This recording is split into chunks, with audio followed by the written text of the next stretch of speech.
सध्या लाडक्या बहिणींच्या मनामध्ये एकच प्रश्न आहे की आम्हाला जून व जुलैचे पैसे मिळाले नाहीत, आम्हाला हे पैसे मिळतील का? आम्ही पात्र आहोत, सर्व निकषांमध्ये अटींमध्ये बसत आहोत, तरीसुद्धा आम्हाला हे पैसे मिळाले नाहीत, तर आम्हाला हे पैसे कसे मिळतील? ऑगस्ट महिन्याचे पैसे आम्हाला मिळतील का? तर या प्रश्नांचे उत्तर आपण या रीलच्या माध्यमातून पाहणार आहोत, त्यामुळे शेवटपर्यंत व्हिडिओ नक्कीच बघा. आणि चॅनलवरती नवीन असेल किंवा अजूनही आपल्याला फॉलो व सबस्क्राईब केलं नसेल तर नक्कीच फॉलो व सबस्क्राईब करून घ्यायचं आहे.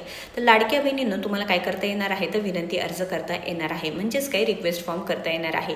तर हा फॉर्म कुठे भरायचा आहे? तर अंगणवाडी सेविकांकडे तुमची लिस्ट आहे, तर अपात्र यादी आहे, त्यामध्ये तुमचे नाव नाही. तर अंगणवाडी सेविकासुद्धा पहिल्यांदा म्हणतील की तुमचे नाव नाही तर आम्ही तुम्हाला काही करू शकत नाही.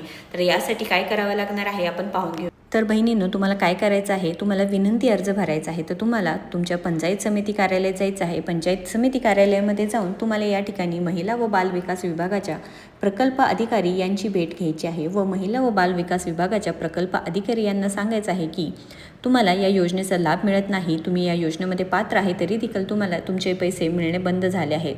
तर तुम्हाला काय करायचं आहे? विनंती अर्ज भरून घ्यायचा आहे व तुम्हाला या योजनेचे पैसे पुन्हा एकदा सुरळीतपणे सुरू होणार आहे. व इथे शहरी भागातील महिला असणार आहे, त्यांनी काय करायचं आहे? तर त्यांनीसुद्धा इथे जे काही महिला व बालविकास विभागाच्या प्रकल्प अधिकारी असणार आहे, म्हणजे महानगरपालिका आहे, नगरपालिका असेल, तिथे जाऊन महिला व बालविकास विभागाच्या प्रकल्प अधिकारी यांची भेट घ्यायची आहे व तुम्हाला सुद्धा अर्ज भरून द्यायचा आहे. अशा प्रकारे विनंती अर्ज भरून तुम्ही पुन्हा एकदा या योजनेचा लाभ मिळवू शकणार आहात. तर तुम्हाला जानेवारीमध्ये पैसे बंद झालेत, फेब्रुवारीमध्ये पैसे बंद झालेत किंवा जून जुलैचे पैसे बंद झालेत, तुम्ही नक्कीच हे अर्ज भरायचा आहे व पुन्हा एकदा या योजनेचा लाभ मिळवू शकणार आहेत. महत्त्वपूर्ण माहिती आहे, या व्हिडिओला जास्तीत जास्त शेअर करा.